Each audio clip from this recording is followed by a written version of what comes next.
Hurricane Beryl, now a Category 4 storm set to hit Jamaica in the next 24 hours. Beryl is churning in the Caribbean, that island nation bracing for life-threatening wind, storm surge, and flooding.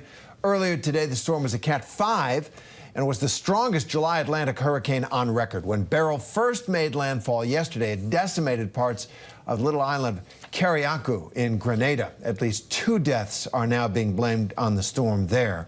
We're also getting a first look at the preparations underway in Jamaica.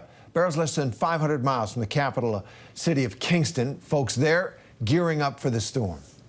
Crazy, right? Because we have a lot of hurricanes back home, so I was supposed to leave yesterday, and my flight was overbooked, so I had to scramble and find a flight today. So hopefully this one don't cancel on me, and I get out of here in time, because if not, then I don't know what I'm doing. That's our Faith Abube there on the ground in Jamaica. People in the Cayman Islands are now on alert. Many seen here waiting in line for hours, stocking up on groceries. A hurricane watch is now in effect there. And take a look at this video from inside the eye of Hurricane Beryl. Wait for it. Wait again. You know it's coming. All right, there it is. There it is. That's the hurricane hunters.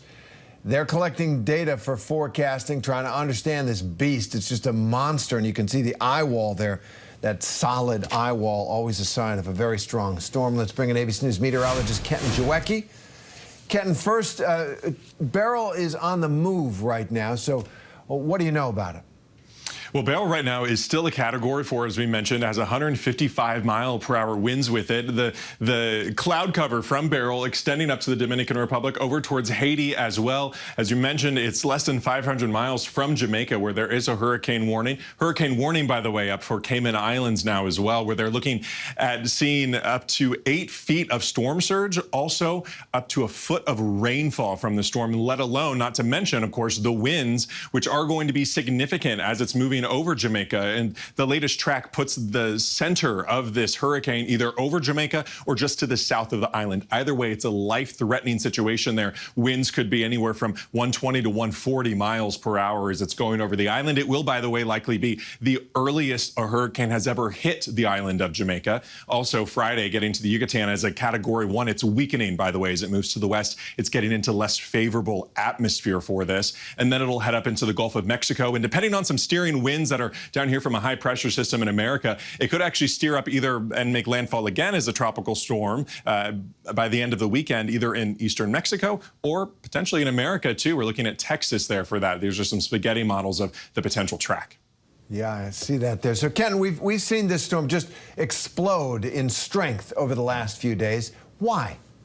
Well, it has a lot of the ingredients that we need already so early. If you were to ask the ocean in the Caribbean what month it is, it would tell you September, because that's what it feels like. The ocean waters at least 2 to 4 degrees above average. And not only that, they're record breaking for this time of year. That's why, again, it already feels like September. So as this moves through all of this warm water, that is like fuel for these hurricanes.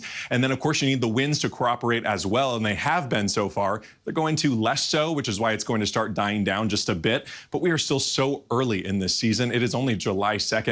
And the peak of hurricane season is in September. And again, the ocean is already acting like it is September. So a long way to go. We'll see what that means for the rest of this season. But so far, NOAA here, the National Hurricane Center, has put out their forecast, which is the biggest forecast they've ever put out, that says major hurricanes, 4 to 7, we could see those, and just general hurricanes, 8 to 13. On average, we see only 7 hurricanes, and we've already seen 1 major hurricane this year, Terry.